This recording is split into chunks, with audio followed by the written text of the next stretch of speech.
Hey, I'm John Grease III. I'm the founder of Garage Gym Life Media, and I know you guys know that I'm all about visiting people's home gyms, but sometimes I'm not able to get there in person, and that's when we use the magic of Zoom to get a home gym tour. And so I'm so pleased to be able to check out a home gym I've wanted to visit for a long time, owned by my friend, OG bodybuilding veteran, Anthony DeAngelis. Ant was good enough to share some of his knowledge in our first bodybuilding roundtable. So you guys need to go ahead and check that out right now. As soon as you finish watching this video, he's on there with Matt Kuba, Bobby Allen, as well as Julia DiPompeo, talking about what it takes to be a successful bodybuilder when you train in a home gym. So don't miss that. Anthony, thanks, man, for inviting us into your home. I want to see the home basement gym.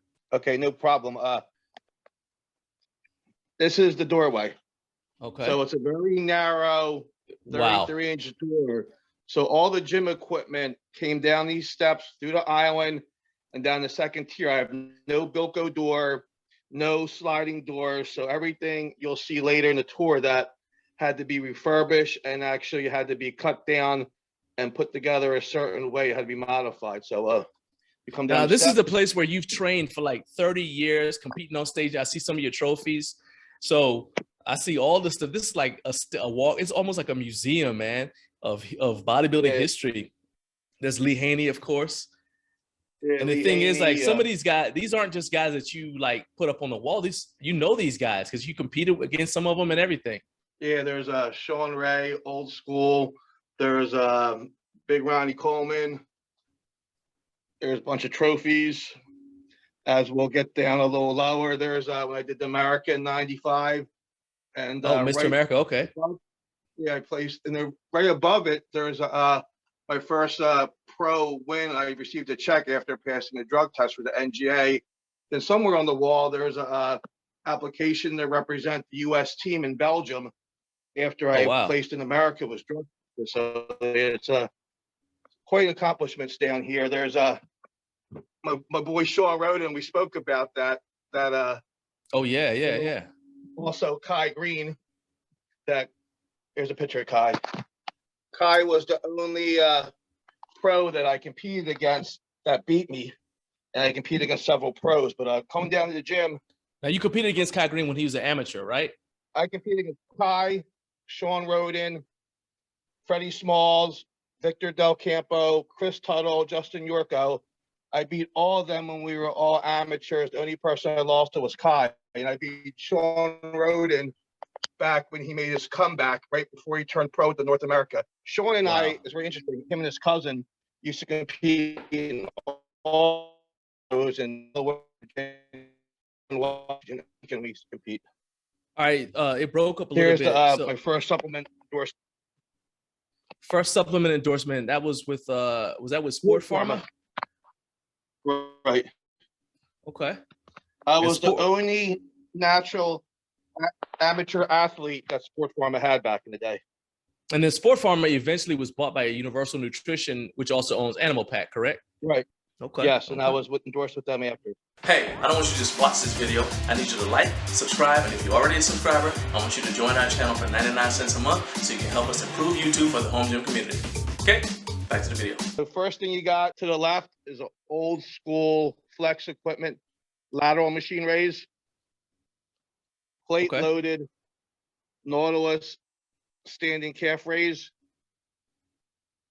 a curl bar A-frame barbell rack by Ivanko, and we spoke about how the equipment had to be modified. So if you look at right there, I had to cut this A-frame in half and shim it together because it wouldn't fit down my basement steps. So I'd actually cut it right there. So what you take, like a Sawzall or something and just cut it? Sawzall in half, get a piece of angle, shim it in between, and bolt it back together so it could fit down the steps because the width of the steps would make it down. Then we'll come to the right of the gym. There's one of my many weight trees, Olympic plates. So it gets a little tight, but it works. Over here, you have the Icarian power rack, Preacher crawl station, Icarian. Okay. And then we have the assortment of lat pull down bars, tricep bars. Got all the handles. Okay. Also old Nautilus gripper machine for forearms. Oh, wow. It almost looks like a seated calf raise. You would sit like this, and then you would squeeze this with both hands. It would grip to work your forearm flexors. Okay. Old Italian sissy squat machine. This is really unique. This was only 1 in 4 machines made in the United States. It's a drag curl machine, selectorized. So you stand facing forward with your back against the lumbar pad. Instead of doing a bicep curl, you drag the weight up your body. Charles Glass made drag curls very popular in his training protocol. But this is actually a selectorized machine. Again, only 1 of 4 made, so I grabbed that as soon as I saw it for sale. Where did you get that? That was actually out of a gym in Colmar called Champions Gym, and all of his equipment was made by some guy in California. All the equipment was painted gold with black padding. So when he went out of business, I bought 2 or 3 of my favorite pieces from him. Then I refurbished everything and painted it white with the padding black. Okay, because I know you had told me that so what people need to understand is like when I started and you started putting your gym together before I started putting mine together, but even back in 2001 when I started with mine, you didn't have Rogue Fitness and all of these, ready to ship companies. Right. You had to like go find this stuff. And so you were getting a bunch of stuff from different gyms. I know you were searching, you didn't even have Craigslist. So how'd you find out about the sales? Like there's something would be on sale. Yard sales, flea markets. A lot of times that I had a buddy who bought and sold gym equipment. So I used to go to help him move the equipment. And some of the stuff he didn't like, I would just make a person, okay, I want to buy this, I want to buy that. So I became very selective in the equipment I made. So I would just pick things out. Like, for example, we spoke about the vertical leg press. So it was very hard to find, but I wanted a special vertical leg press. I wanted the Pro Maxima vertical leg press because, again, no counterbalance, just a skateboard wheel for leverage. And the weight gets heavy as you descend it. So I wanted this specific vertical leg press for my house. So I knew that I wanted it hard, I wanted it heavy, just pure quads, hamstrings, and glutes. So I was very selective when I bought that. So like a lot of people don't realize that a lot of the machines that you find in commercial gyms where you see people like putting like 10, 15 plates on a leg press, those are actually designed for you to be able to lift more weight because they know that it feeds your ego and it looks good if somebody's there to take a magazine picture. But like old school bodybuilders like you actually wanted the equipment to be harder to use. So for one thing, you don't have to put as many plates on it because you got to haul all these plates around. Right. And number 2, I wanted that muscles I was training to actually fire and work. If I'm doing a chest press, I just want the pecs to fire, not the delts, rotator cuff, traps, shoulders, triceps. So yeah, we spoke about the other day, there's some manufacturers equipment who I'm not going to mention that I went to some commercial gyms time to time, and you could use 6, 7, 8 plates on a chest press or a back row. And it's purely, I don't want to say ego driven, but it looks sexy for the camera, the Instagram, but the training muscles aren't feeling any bit of the work where, you put, for example, I'll give you a tour a little later, but my Cybex plate loaded 45-degree leg press, the same one that was in Dorian Temple Gym, you put 6 or 7, 8 plates aside, it's going to bury you. You're not going to do 14, 15 plates aside on that leg press. But again, as the weight lowers, the load increases. All right. I see you got the Ivancos. Yeah, the Ivanco old school gray plates, and then I have the rubberized pretty bumper plates again, which I use on my squat rack and my bar. Even though 45 pounds is 45 pounds, just to me and some of the OG guys, we just think that the bumper plates feel a little lighter. I just like moving them from time to time. Yeah. Right here starts my old school York dumbbells. They go from 5 to 100. They're plate loaded with Allen head in the middle. They came actually from Lou Frigno at a gym called Nice's Gym in Ambler. So I got a couple pieces from Frigno's equipment manufacturer. That was one of them. Do you have to tighten the Allen head on those dumbbells? You know what? I like them a little loose because Dorian Yates, after watching his video, I like them with a little bit of clang to them because just to me, it just feels like, I don't want to say safer, it just feels like I have more contraction. But once in a while, I tighten them. So I have a couple of Allen heads the same size, the wrenches nearby. So I try not to drop the weights. But when you do lower them or put them on the floor, they do loosen up. So I'll tighten them up hand tight, but I don't crank them real tight. So I just think you got a little bit more. To me, it feels like it's a better feel but they're just a hair loose. Okay. There's an old school Cybex tricep machine, and next to it, I have a body solid creature machine. There's some really old collector's items. Frigno 25-pound Olympic plates right there. Oh, wow. Okay. We'll start going to the other side of the gym, where here's I used to use these dumbbells back in the day, the 110s, 120s, 130s, 140s, 150s, and the 160s are in the garage. But now, as I'm getting a little older, I probably have to invite Bobby from Garage Gym and a couple other big guys to blow the dust on them. I used to use them for presses, shrugs, rows, but now very seldom I use this rack anymore just because the age and the injury possible you could get with them. I have old school kettlebells. Okay. But these are one time were being all used, the heavy dumbbells. You still have people who come over to train with you though, right? I have a couple guys who I train for a contest, a couple powerlifters that'll blow the dust off them for me. But it's been about, I would say, a couple years. I'm sure I could work back up to them, but at 55 and the risk of injury, you know, I just don't want to chance it. 100%. Yeah, I got you. I use for my son when he plays basketball. We'll go under the machine. We'll go over here.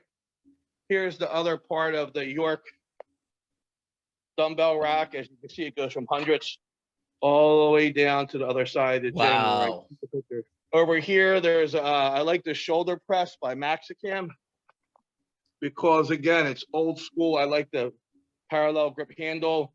Has a very, very slight decline on the C because I think that's a lot more beneficial for the shoulder and protects the rotator cuff. Okay. So I do all my shoulder press on a slight decline. A nice, probably my favorite manufacturer equipment next to Cybex is Body Master vertical chest press. I like it because it's belt driven. It's very smooth. This machine was probably the last machine I bought, so I was very particular, as if all my other gym equipment, the Cybex cedar row with the chest supported pad. I tried Nautilus, Icarian, Streamline, Hammer Strength, but to me, this Cybex row, because of the small footprint, the regular grip and the close grip just felt the best for me biomechanically. So I really was particular, like my other equipment, but everything I bought here, I wanted certain manufacturers. And to me, this was the best. I had to really hold off, and up until about, I guess, last year, a year and a half ago, I bought this. This is the last piece I bought. So how long have you been assembling your gym? Because you got a lot of stuff. Yeah, I mean, I would buy, just as we spoke the other day, I would buy lower grade, full commercial stuff. I would use it, and then I would sell it or trade in on something else. But then after a while, I'm thinking, I don't want to go through that. So I just would wait and buy something I really wanted. It would take some time. Like that machine right here took 20 years to find, this specific model. Now, I'm sure I could have found a closer model, but more expensive price. But, you know, I was pretty set on my prices, and I knew what I wanted to pay for, so it took some time. Gotcha. Okay. All right, what else you got? I got another set of old school York round head dumbbells. They go from 5 to 55. Okay. There's a stationary bike. Every morning I'm on, along with the old school stepper. Right here. Yeah, you like to do cardio because you work at night, so you like to do cardio when you get home, right? As soon as I get home from corrections, 10 at night to 6 in the morning, I jump on the stepper for 25 minutes, and I finish up with the bike for 20 minutes. So I bang out 45 minutes of cardio. That's an old school Cybex wrist forearm flexion extension machine that you can use for rehab. I think it's important to train your forearm to prevent any type of arthritic or tendonitis in the elbows. So you can do the same thing if you get a wooden dowel with a string and tie a weight on the bottom of it and roll it up like they did in the old school movies. This is a machine that does it. So I thought that was pretty unique. I haven't seen one of them. Yeah, I've never seen anything like that. I like how they've got the diagrams on there too. You know, I think Cybex was the first ones. Cool, right?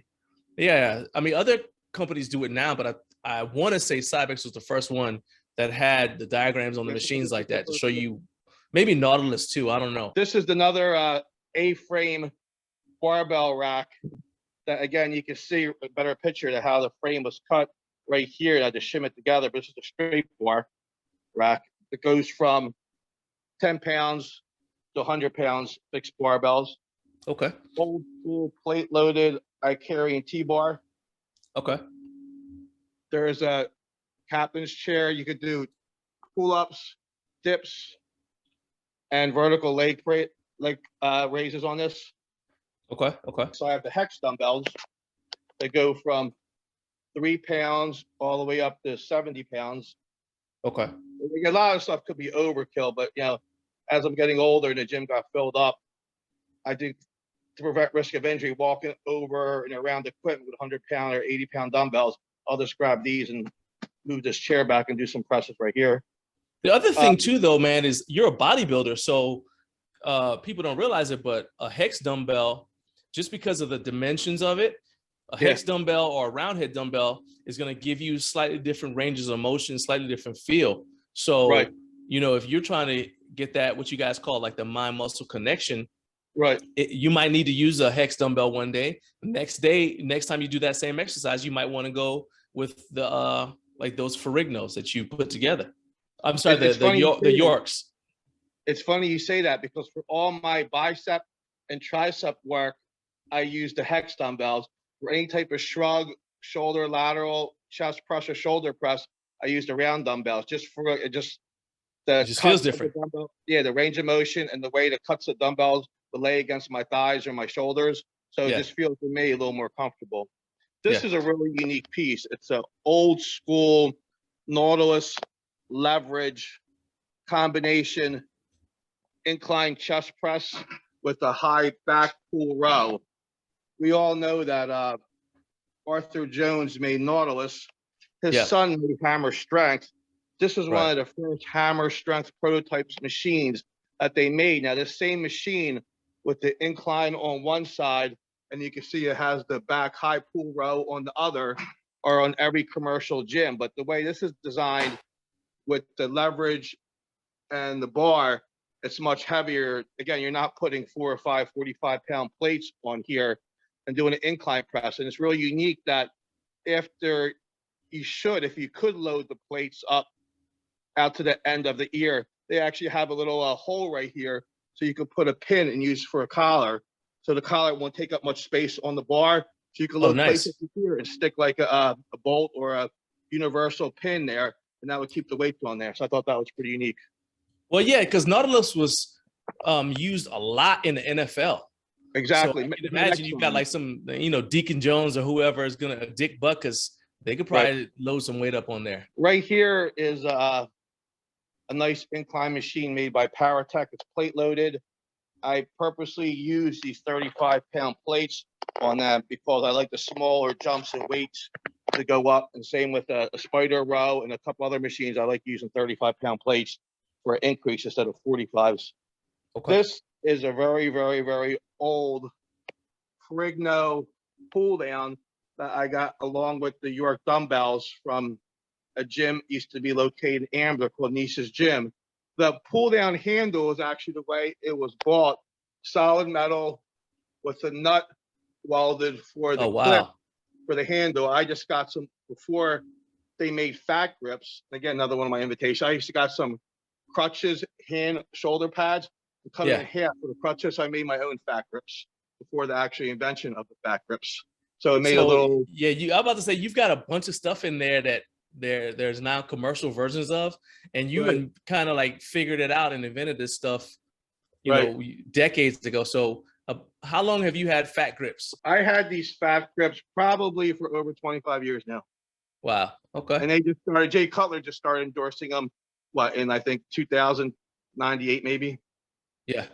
This is the leg press I was telling you about, Cybex, that no counterbalance, just heavy weight, the same leg press that Dorian Yates used in his temple gym, no adjustment. That's the one from Blood and Guts. Exactly, the same one from Blood and Guts. And 2 plates on each side.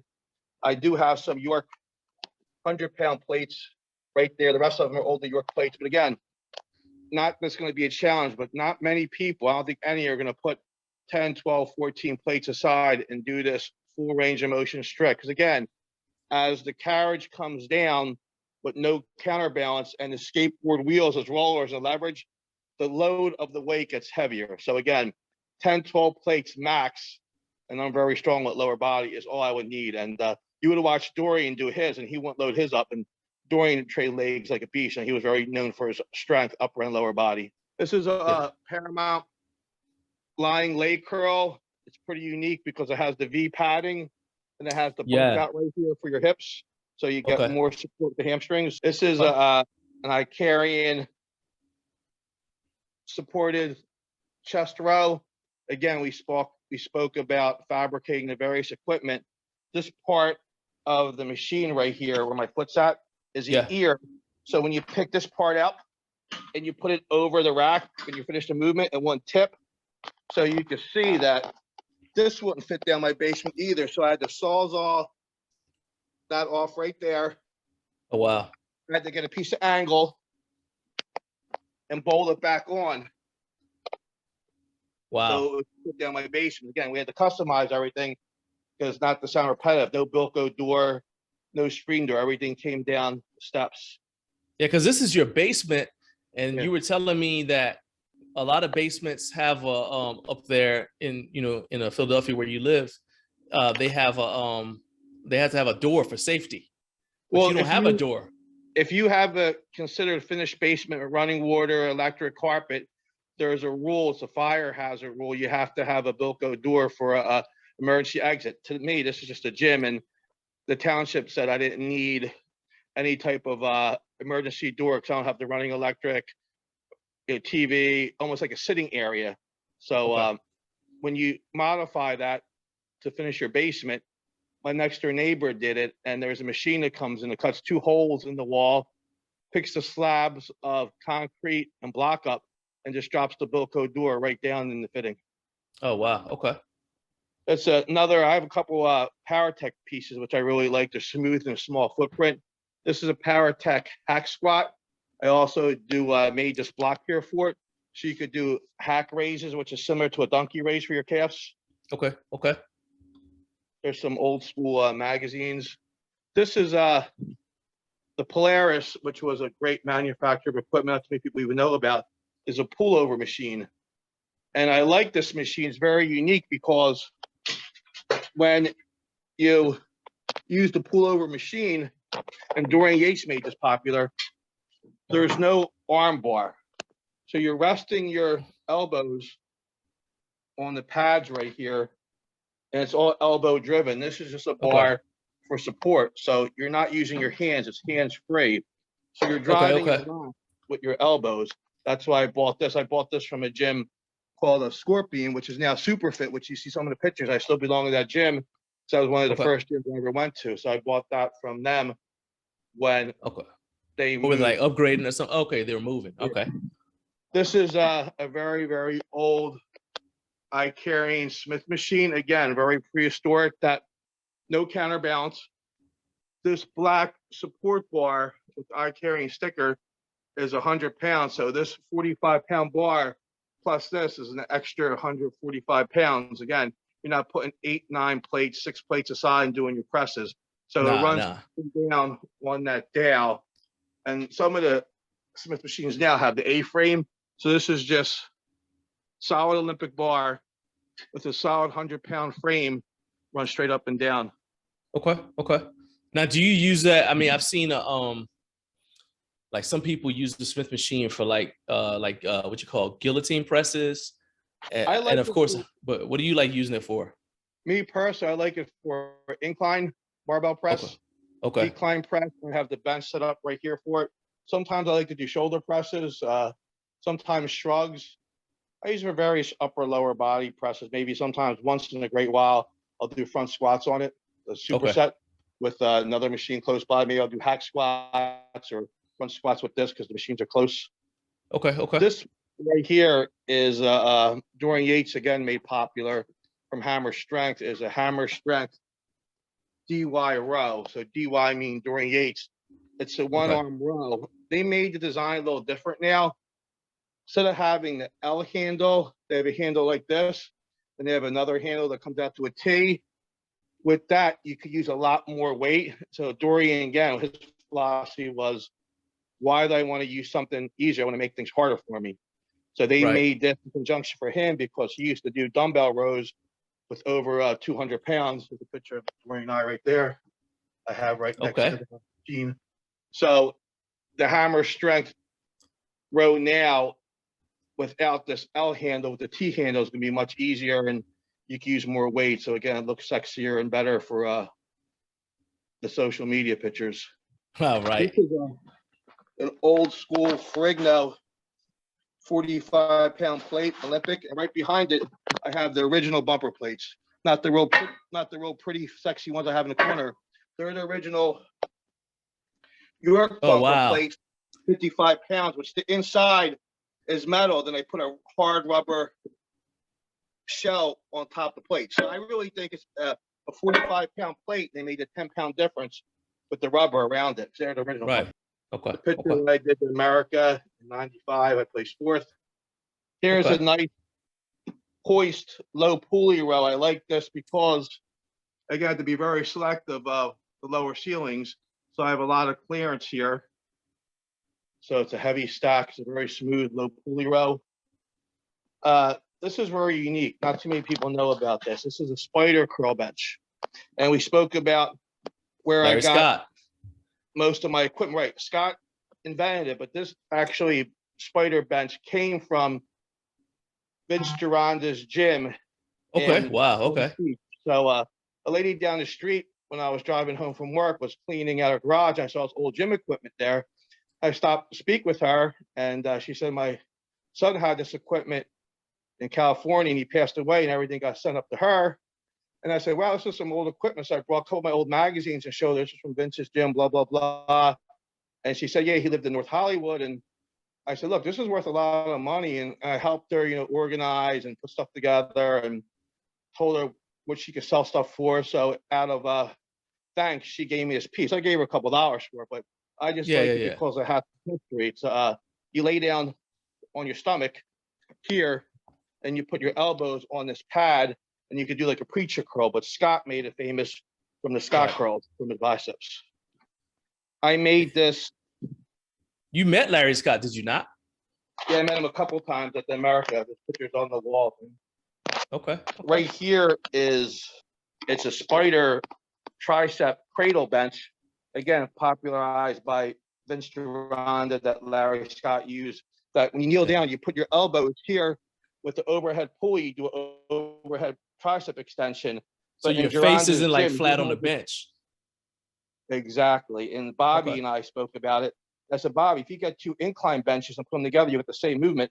But in Gironda's gym, he would have something like this out of metal, bolted to the floor, right behind a high pulley station. He would have almost like a 2 diamond plate little foot pegs. So you brace your foot up against the plates for your foot. You put your elbows here so you're secure.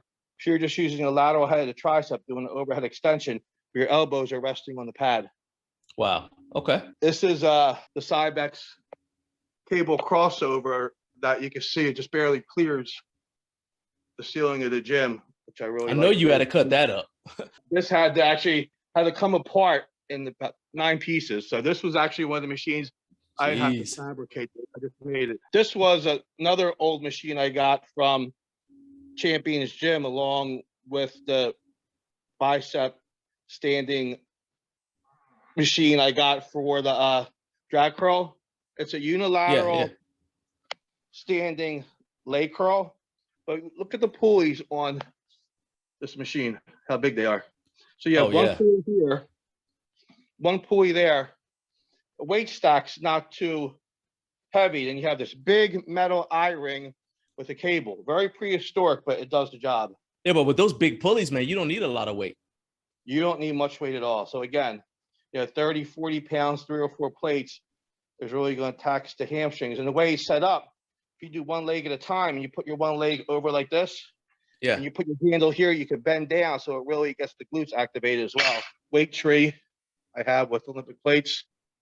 This is a PowerTech squat machine, a power squat machine that you can also do calf raises with. This is a old universal seated leg curl. It's a very heavy weight stack. Next, going towards the front of the gym again, I showed you the flex shoulder lateral raise, but this is not too many people heard King Fitness. Yeah, I know, heard of them. Yeah, they have a lot of this equipment in Bev Francis's gym in New York. It's a pec deck Okay. reverse delt machine.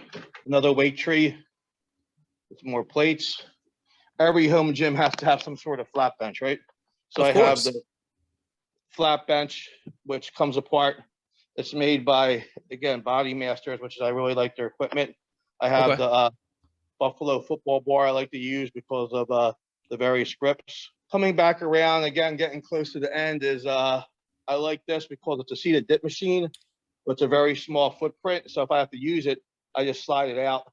It's plate loaded. I like to use 35s on this as well because it's a smaller increase in weights. Now the philosophy, because you've also got a dip station. The philosophy behind the seated dip machine is so you avoid the body swing.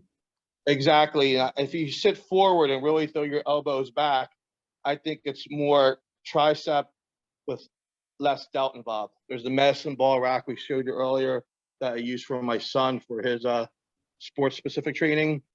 And this is probably, I'm a little biased, but I think probably the smoothest and best leg extension ever made. It's a manufacturer called Gervasport. They're out of Europe. Okay. It's belt driven. It starts with 7-pound plates and they go to 15-pound plates, which is a pretty unusual jump. But I like about it because it has a range of motion of adjustment here, a foot pad adjustment here.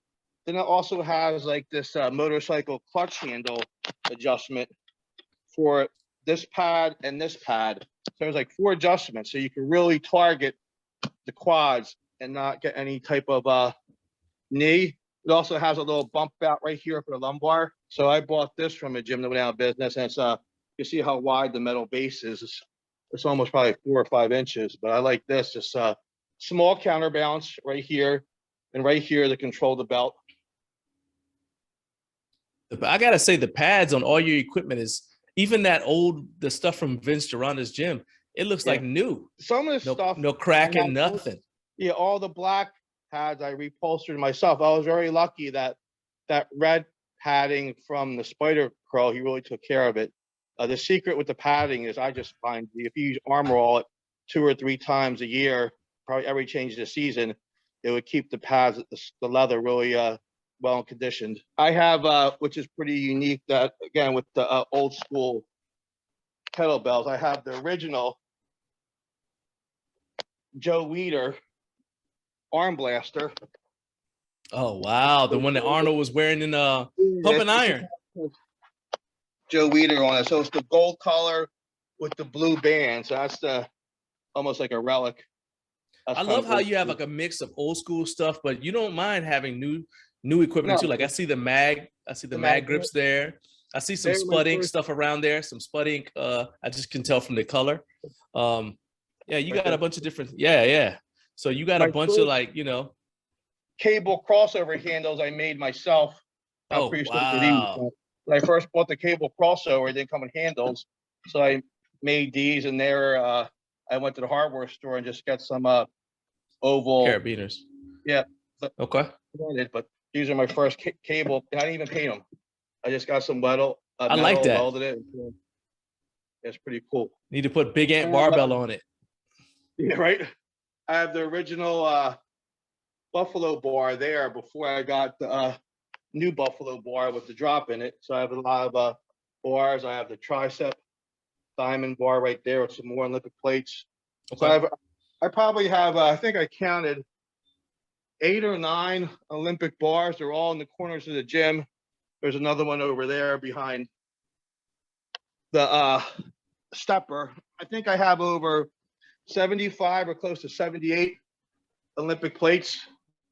Wow. 45. Because I was going to ask you about how many tons of weight do you think you have? And I have, which is very unique, I have about 4 sets of 100-pound plates, and I keep a set over here.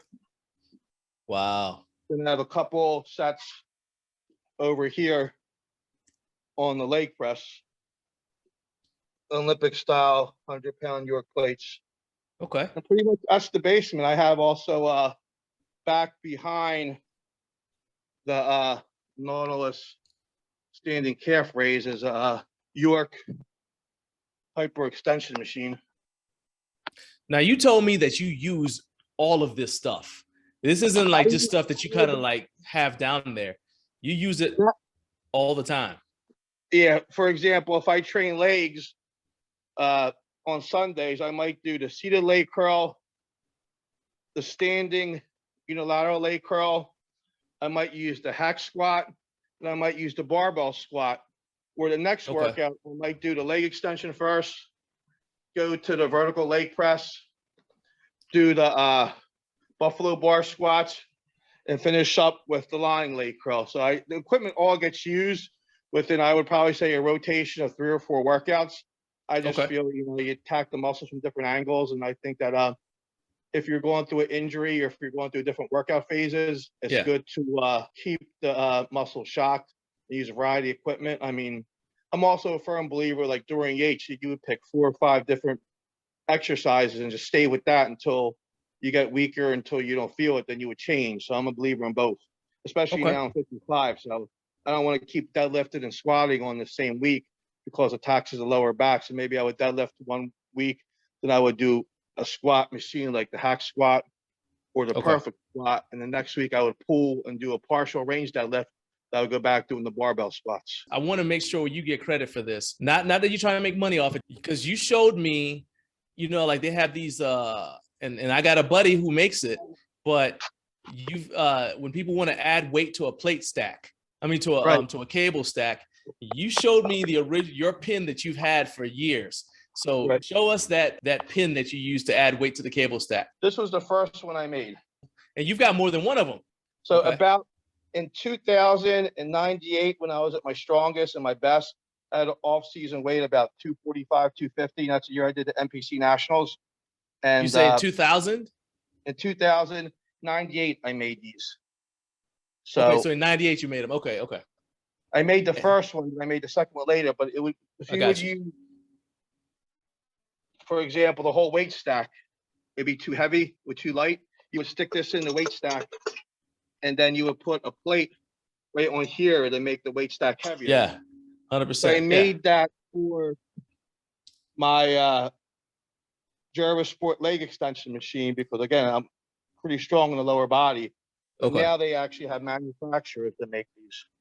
Yep. But yeah, they were, I thought they were pretty cool. Again, the ones I made were very, very, very prehistoric. I had a buddy who was a welder who helped me design and actually make a stronger version. But the one I made was just, it would bend and it would this part would be bending right here. And I wasn't, blueprinted enough. So I have a client who was a welder by trade. And I said, man, what do you think about this? He goes, this is designed good. But, if you do this and if we do this, it'll be a little stronger. I'm like, okay.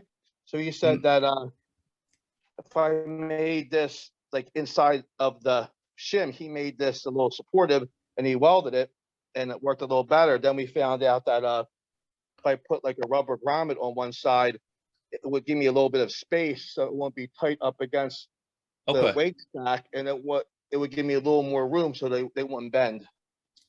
Man, see, Ant, you should have patented it back then. 1998, you should have patented it. You'd be rich right now. I should have been patenting the fat grips. I made my own belt squat out of this. It's funny. I made my own belt squat out of this row right here where I stand on the Icarian plate right here, where the plates are at. And I have this chain. Then I have the Spuds Ink belt. So I hook the chain up to the belt. And I lift this up, and my feet are on the platform. I do my own belt squats that way, even before they had a belt squat. Wow. So yeah, some of the stuff was just, because I just got tired, and sometimes I would get a little tweak in my low back or my knees, and I would just say, I still want to work out, but how can I train around it? So I would just, you think about stuff like that. Because like you said, you were competing. I mean, you're competing at a high level in bodybuilding. You still compete, and in fact, you were saying, you actually train other people. Yeah, actually, I have a competitor that just did a show 3 weeks ago. 2 of them did very well, and I have one more that's doing a show next Saturday, and then he's going to start his off season. And I just turned 55 this week, so I'm thinking if I do compete, which I always have something, you know, burning inside of me, but with my schedule we spoke about before, that working 10 to 6 and switching to 7 to 3 change when I have my son, it's kind of hard. So if I ever get my sleep pattern down, I would love to compete again. But it's 1,100 square foot gym, matted, mirrored. Wow. Then you come up the steps. We spoke about, I have a couple pieces in the garage I'll show you, but there's a couple of sculpture trophies. Again, the sculpture trophies are only for class winners and overalls. And when I competed before, they didn't have any type of social media or any type of like proof that you did competitions. So I'm very fond of the sculpture trophies I have. So you come out to the garage, and it's a little bit of a mess right now because I'm in between seasons, but I have the heavy bag for my son for MMA when he's not doing basketball. Speed bag. This is unique. It's a glute ham developer by York. Okay. An old school, I just bought because I like it. I thought it was pretty cool.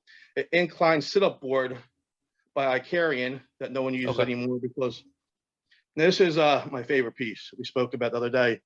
It's similar to a Frank Zane leg blaster, but it's made by AFS. Okay. It's a leg blaster, and I got this from a gym called Better Bodies in Chalfont. The original Frank Zane leg blaster at my heaviest when I was really big, this was too narrow for my shoulder, so the one from AFS fit better. So it's like a harness with a station and a rack, and you put your hands on those chrome bars. Basically squat. So similar to a Frank Zane leg blaster. Multi-hit machine. I have another MMA bag for my son. I have a Prowler push-pull sled. Okay. A yoke, which looks like, you know, football field goal that you pile weights and you can walk. Yeah. To and from. Because you said you still do like lunges and stuff outside as well too. I made these. My buddy helped me make this portable rack that you could do deadlifts. So here's the center part, and there's the two ends with rubber mats. So I could put it's a platform. Okay. Yeah, and this was an old Olympic bar that I painted the law enforcement blue and black for, just because I got bored in the winter. I was doing some equipment touch up. So I have stuff out here that I would love to bring the Frank Zane leg blaster in the basement, but just I have no room. Yeah, I was saying you'd have to get rid of something. I know that's not happening. That last Cybex back row that I bought took up, I would say, when I bought it, I'm thinking, man, I'm not going to have any type of room left to put it in my basement. So what I had to do is I have everything on graph paper down my basement. So I had to get the graph paper, take measurements. Okay, if I move the vertical chest machine over a couple inches and move the shoulder press over and the tricep extension and the preacher and the adjustable incline decline flat bench, I might be able to squeeze it in. So my buddy, he said, you're not going to be able to fit it in. I said, I mapped it out. And he laughed because you broke the graph paper out. I said, you know, he shook his head. So he moved it in and he helped me put it back together. He goes, I'll be damned, because it just made it. So he goes, never call me again for moving your equipment. He's going to be like once or twice a month. He goes, I knew you had to figure it out, because it was a bear. Just like he said, you ain't going to fit. It's going to fit. Because let me see the graph paper. He's like, all right, we'll try it. And he rolled his head, and it was funny. That's the thing that people that I thought would be really cool about doing this, because a lot of people now, when they're starting their home gym, and I mean, I'm not, knocking them. I'm like, hey, hey, I wish I had it as good as you, but, we had to go through the process of getting stuff little by little, yard sales. Like I told you yesterday, people used to give me their old junk. They knew that I worked out at home. They just give me, I got all kinds of infomercial junk. Sometimes I'd get stuff and I'm like, I wouldn't even really know what it was. I'm like, what is this? And then I would take it to Play It Against Sports or whatever, and I just traded in to get something that I did want and just slowly upgrade it. Well, that's a process. So you get all your stuff in your space, you get it all right the way you want. Then you get something else. Well, now you got to move stuff around. You got to figure it out. So that's a process. Like for you, it's been 30 plus years. For me, it's been about 20. And I think that there's something about that, because by the time you're done, the gym kind of has your personality. You know what I mean? Right. Like it's custom tailored, like a suit, like an expensive suit. It's custom tailored to you. So I was very specific in the things I wanted. So I would really have to wait and buy stuff. I just didn't buy, okay, well, here's a cable crossover. Well, this one fit my basement. And this one I didn't like because the weight selector eye stacks. I knew Cybex was used primarily for rehab. And I like the Cybex Eagle line, so it's a small footprint. So I was very specific in the Cybex pieces I liked, and the Body Master, the Flex equipment I carry, and like the really older school. We spoke about how like Rogue and things like that you could order from a website. But back when we started, just like you, I would go to yard sales, flea markets. I would look for gyms that go down business. I would just take, you know, maybe a bench, and it had like maybe a butterfly attachment. And the butterfly attachment, I would just cut off with a hacksaw. And that's how I made my weight adapters for the trees. I cut off that adapter, and I put a bigger sleeve on it. And that's how I made my weight plate adapter. So I was those old weeder benches I had one of those. It had like the little butterfly on there, and then at the feet it had a lat pull down, so you could stick it in there, or you could swap it out for a preacher curl. I used to have one of those. I bought one of them for like $12. I just started hacking it apart with a hacksaw. I'm like, I could use this for this. I used to use the preacher bench on something else, and then I guess, you know what, I'm just waiting. It was a good hobby, but after a while I said, man, I'm gonna just buy the stuff I really want. Yeah, in fact, there's a picture in my gym now, because I like to keep, remember where I came from. And it's when I had that weeder bench, I was in my shed. I was in a shed with a gravel floor. So you could see that bench in the background. And what's funny is I would take, because I was at the time I was doing like 10 sets of 10 or whatever. And it's hard for me to keep track of 10 sets of something, right? So what I would do is I'd take is a gravel floor. So I would just pick up 10 pieces of gravel and set them up on the ledge. And I would just, after every set, I would just knock a piece of gravel off onto the ground. And then when I didn't have any more pebbles yet, hey, I'm done. Let's move on to the next thing. And I start all over. So I always think about that. But Ant-Man, you are like I said, we've talked about it a little bit already. You are a coach. You also give people advice freely all of the time. And you are a truly bodybuilding veteran. We didn't even see a 10th of the trophies that you've won over the course of your career as a successful natural bodybuilder. So if somebody wants to get in touch with you, how would they do it? Because you're law enforcement, and so you're kind of picky about who you let follow you on Instagram and on Facebook. So if somebody wants to get in touch with you, they want you to train them, or they just got a question, how can they get in touch with you? Instagram is private because of being a single parent and working in law enforcement. Big Ant 1026. Instagram, Facebook, Anthony DeAngelis. If I pretty much look at their profile, I see they're a fitness enthusiast, or they live pretty close, near me, or at a facility where it's not next to like a very populated inmate population. I'll usually friend them. Or if they're friends, I'll look at their friends, and if they're friends with people who I know, man, let me check this guy out.